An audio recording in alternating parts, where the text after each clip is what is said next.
Cam कहंदा तेरे नाल मेरियां गल्लां करदा रहिंदा। उन्हें जो भी कीता मेरी खुशी लई कीता। तेनू ठीक लगदा हो? मेरे ठीक लगण ना की हुंदा, जिवें तेनू ठीक लगदा उवें कर ला।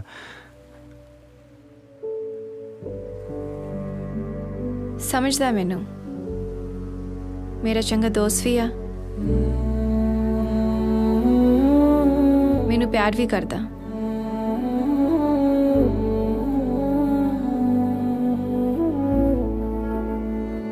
आंटी अंकल भी वधिया।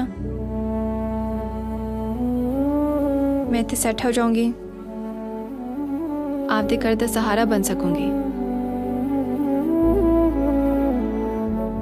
इन्ना माड़ा भी नहीं, नहीं?